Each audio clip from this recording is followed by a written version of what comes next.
हरे कृष्णा, राधे राधे। आप सभी का स्वागत है मेरे इस YouTube चैनल पे राधे राधे कृष्णा। तो आज हम बात करेंगे आने वाली एकादशी के ऊपर जो आ रही है।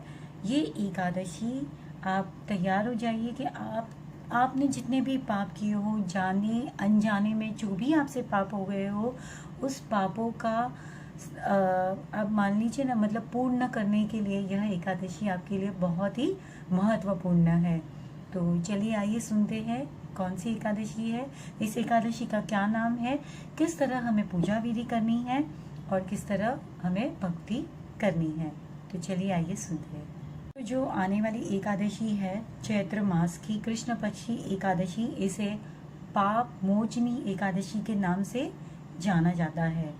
पाप मोची एकादशी इस साल 28 मार्च को सोमवार के दिन आ रही है। तो जैसे आपको नाम से ही ज्ञात हो गया है कि पाप मोचनी एकादशी मतलब क्या है। सभी पापों से मुक्त करने वाली, सभी पापों से, जाने अनजाने में जो भी पाप हुए आपके, वो पापों से आपको मुक्त करने वाली ये एक एकादशी है। हम ये नहीं जानते कि हमने कितने पाप किए हैं, हमें ये भी नहीं पता कि हमें अपने पापों के कर्म कितने भोगने हैं, और हम ये भी नहीं जानते कि हम इस पाप से कैसे बाहर निकले। तो जैसे हमें ये नहीं पता कि हम इस पाप से कैसे बाहर निकले, तो सबसे आसान तरीका श्री कृष्ण जी ने बताया है भागवतम में। उन्होंने स्वयं कहा है, जो साधक भक्ति भाव से मेरा ये एकादशी का व्रत करता है, क्यों? क्योंकि मुझे एकादशी बहुत ही प्रिय है। तो जैसे मैंने की 2 एकादशी आती है, जो भी साधक भक्ति भाव से श्री कृष्ण की, श्री विष्णु जी की एकादशी का व्रत करता है, प्रभु उनकी हमेशा सहायता करते हैं, उन्हें सभी पापों से मुक्त करते हैं और उन्हें वैकुंठ की प्राप्ति जरूर होती है। तो ये पाप मोचनी एकादशी बहुत ही महत्वपूर्ण है। ऐसे तो सारी एकादशी महत्वपूर्ण है, हमें सारी एकादशी करनी ही चाहिए। जितना हो सके उतना कीजिए। मैं तो आप सभी से कहती हूँ कि जितना हो सके एकादशी का व्रत उत्सव की तरह कीजिए। बहुत ही इजी हो जाता है, बहुत ही सरल हो जाता है। जब हम सोचते हैं ना कि ये एकादशी का व्रत नहीं है, ये उत्सव है, तो हमें एक मानो ना कि हमें एक अच्छी सी एक आनंद, अंदर से आनंद मिलता है कि हम बहुत अच्छा कर रहे हैं, हम बहुत अच्छा कर रहे हैं, कुछ इस मनुष्य जन्म लेके हम कुछ अच्छा करें, वही हमारा कर्तव्य है। तो इस तरह यह एकादशी का व्रत है, पाप मोचनी एकादशी।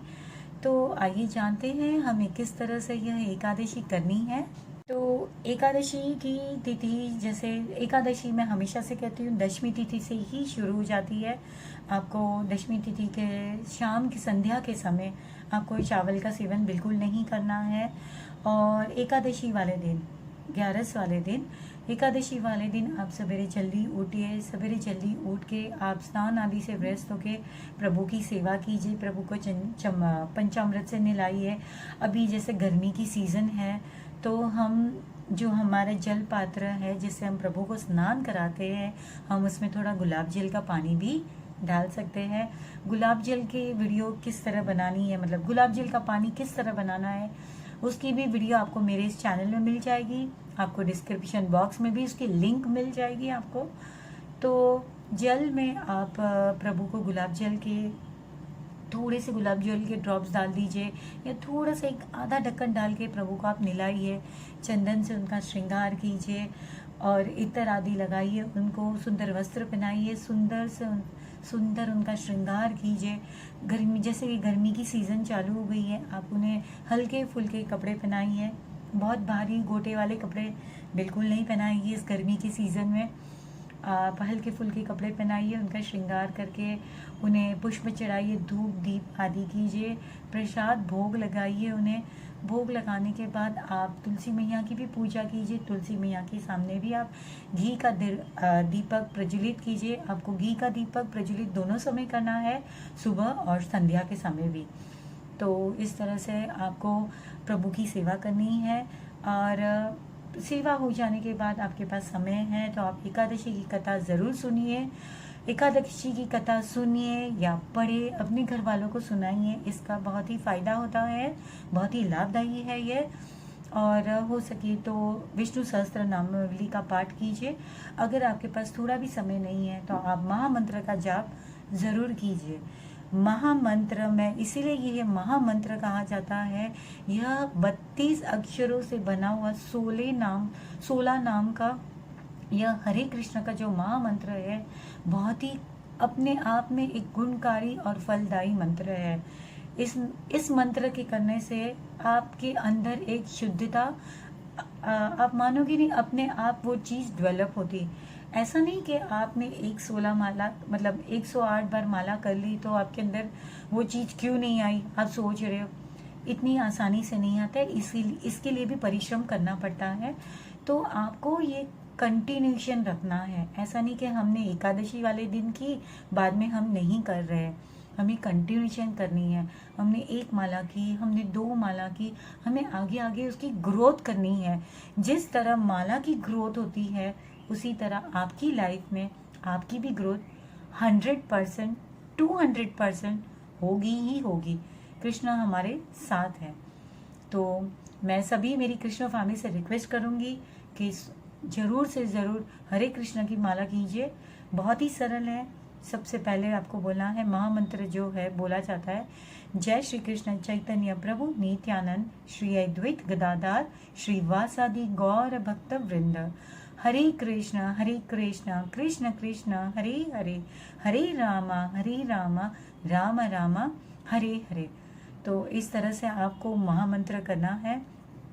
महामंत्र हो जाने के बाद आप संध्या के समय भी दीप आरती कीजिए और आप गौग्रास भी खिला सकते हो। आज के दिन आपको गौग्रास भी खिलानी है। अगर 11 के दिन आपको, एकादशी वाले दिन अगर आपको टाइम नहीं मिलता है, कोई बात नहीं, द्वादशी वाले दिन जब आप अपने व्रत के पारण के लिए मंदिर जाते हो, महाराज को दान दक्षिणा देते हो, उस दिन भी आप गौग्रास खिला सकते हो, कोई बात नहीं। तो इस तरह आपको अपना व्रत करना है। संध्या के समय भी आप थोड़ा सा भजन कीर्तन कर लीजिए, कुछ नहीं तो हरे कृष्ण का संकीर्तन कर लीजिए, बहुत ही सरल है वो तो। इस तरह से आपको अपना व्रत करना है। जो साधक जैसे सीनियर सिटीजन है, जो भी भक्त है, जो ज़्यादा भूखे नहीं रह सकते, उनके लिए वह 2 टाइम भी भोजन ग्रहण कर सकते हैं फलाहार का। बट आपको अनाज नहीं खाना है, चावल नहीं खाना है, कोई भी तरीके के आटे का प्रयोग नहीं करना है। आप उपवास के आटे का प्रयोग ज़रूर कर सकते हो। तो इस तरह से आपको फास्टिंग करना है। नो ग्रेन्स, से नो टू ग्रेन्स, बिल्कुल आपको अन्न का सेवन नहीं करना है। आप फलाहार का सेवन कीजिए, फ्रूट का सेवन कीजिए, दूध लीजिए, फ्रूट जूसेस पीजिए, बट आपको नमक नहीं डालना है, वो सिंधा नमक आप डाल सकते हो। तो इस तरह आपको यह एकादशी का व्रत करना है। तो मुझे आप लोग से ये भी बात करनी थी कि अगर हम सब ये जो मेरी कृष्ण फैमिली है, मैं चाहती हूँ कि मैं महामंत्र हरे कृष्ण की चैंटिंग को शुरुआत करूँ आप लोग के साथ लाइव, वो भी एकादशी वाले दिन। हम एकादशी टू एकादशी हरे कृष्ण के मंत्र को चैंट करेंगे लाइव, साथ में आके आप भी मुझे मिल सकोगे, मैं भी आपको मिल सकूंगी लाइव में। तो बस आप लोग से यही एक रिक्वेस्ट थी कि आपको जो पॉसिबल टाइम हो वो आप मुझे कमेंट बॉक्स में ज़रूर से बताइए कि आपका क्या पॉसिबल टाइम है। मैं सबके टाइमिंग्स को ध्यान रखते हुए एक टाइमिंग डिसाइड करके आपको मैं यूट्यूब चैनल पे अपलोड कर दूंगी कि हम इस तरह से लाइव आ रहे हैं, ठीक है।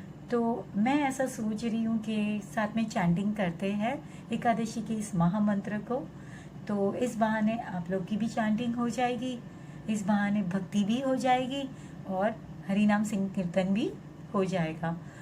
तो मैं उम्मीद करती हूँ मेरी इस कृष्ण फैमिली से ज़रूर आप लोग मुझे कमेंट करोगे, मुझे आपके कमेंट का इंतज़ार रहेगा और आप एकादशी का व्रत भक्ति पूर्वक करोगे। जो भी साधक भक्ति भाव से इस एकादशी का व्रत करता है उसे वैकुंठ धाम की प्राप्ति होती है। और कहा जाता है, पुराणों में लिखा गया है, उसे 1000 गाय दान का फल प्राप्त होता है। तो क्यों नहीं फैमिली, इस एक एकादशी का व्रत ज़रूर किया जाए और इस पुण्य की प्राप्ति ली जाए। तो आप सभी से उम्मीद है आपको मेरा ये वीडियो पसंद आया होगा। इसी तरह मेरे इस चैनल से जुड़े रहिए, मेरी इस फैमिली से बने रहिए। हरे कृष्ण, राधे राधे।